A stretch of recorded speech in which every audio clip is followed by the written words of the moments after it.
see. Thank you, Jeff. That was such a sweet welcome. Whew. Wow, there's a lot more people than I thought would be here. Bear with me as I get my bearings together.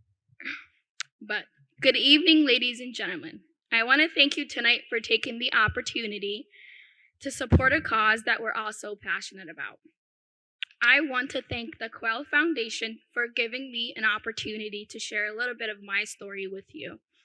As you've heard, my name is Fardowsa Hassan, and I'm a Quell scholar who recently graduated from the University of Minnesota in the College of Continuing Education and Professional Studies in the Integrated Behavioral Health Program.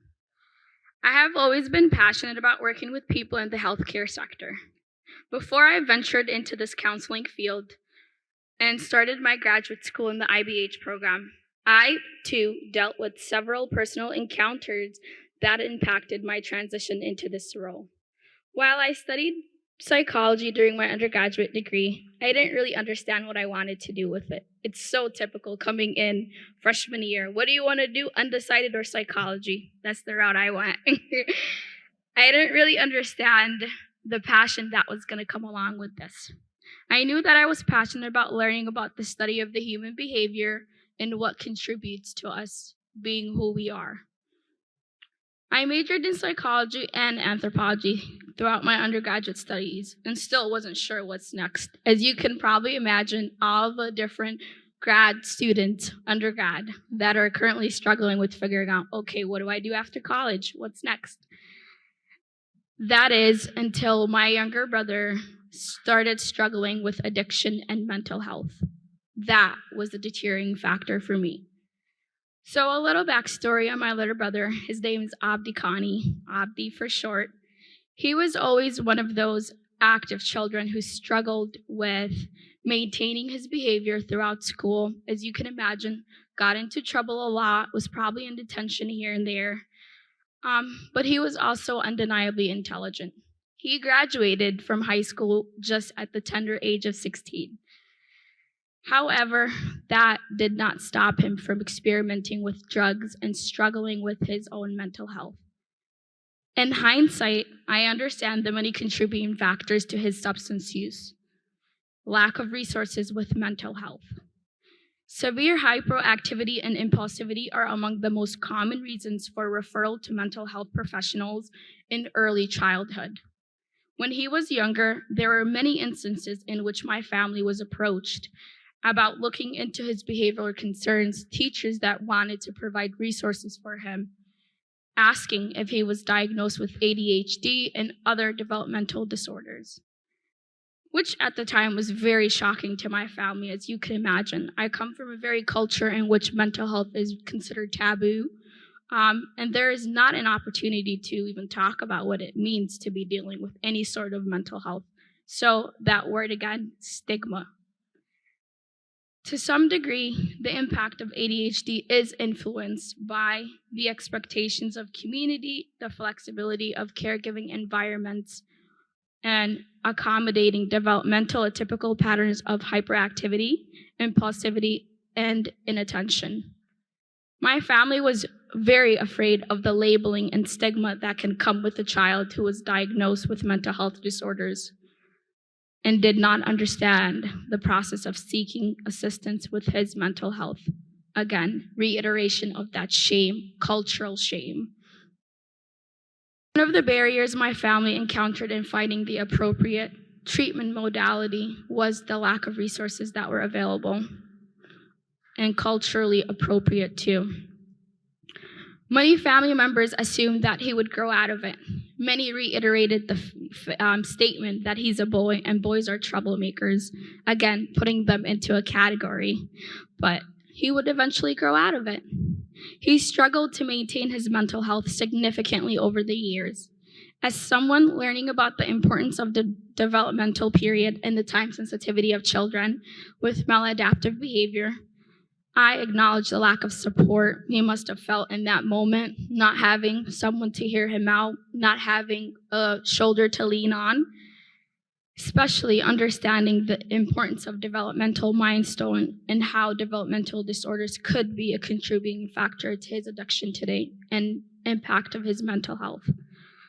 However, the most important factor in my brother's mental health journey centers on the lack of informative and culturally appropriate services available to families with similar circumstances. It was facing the spiral of his mental health over the years that prompted my interest in wanting to learn about mental health and addiction. I knew what it felt like to be looking at his personal challenges from the family's perspective, but I wanted to learn more about what it meant for someone living with addiction and mental health. I needed to understand how to be an ally to these individuals and learn ways in which I can provide service to them that makes them feel empowered, that allows them to feel like they're being heard. I knew that social stigma and cultural influences and religious concerns were going to be factors that people could bring up as to what were some of the reasons that mental health had a hold on these people. Some even mentioned what are some holistic approaches you can use. Again, reiterating the fact that it's so quick to undermine mental health.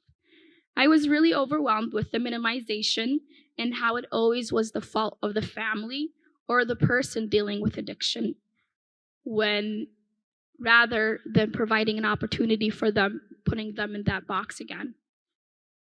I will admit that even my family struggled to comprehend what to do in his circumstance and how we could support him. Some family members relied on turning to religion and assumed that would cure him. Others shared that he wasn't sick. He was perhaps faking it. Imagine telling a child you're faking it. This experience changed my perception on what it means to be dealing with addiction and mental health in my community. I no longer wanted to be a bystander, watching many families struggle with what they can do to support loved ones in similar situations. I explored opportunities for getting engaged, and I was able to find that through this program. I chose the Master's of Professional Studies at the University of Minnesota and utilizing the IBH program because it gave me the chance to further my career and my impact in my community. I knew that I wanted to continue my education right after undergrad and pursue a master's degree. This program suited the needs of students like myself who were interested in providing clinical support while gaining valuable skill sets along the way. I'm excited about what this program offered for me, from doing group projects to completing assignments that allowed me to reflect critically on my personal growth and development. As time went on, I did learn how to develop as a clinician and learning what it means to gain my counselor voice.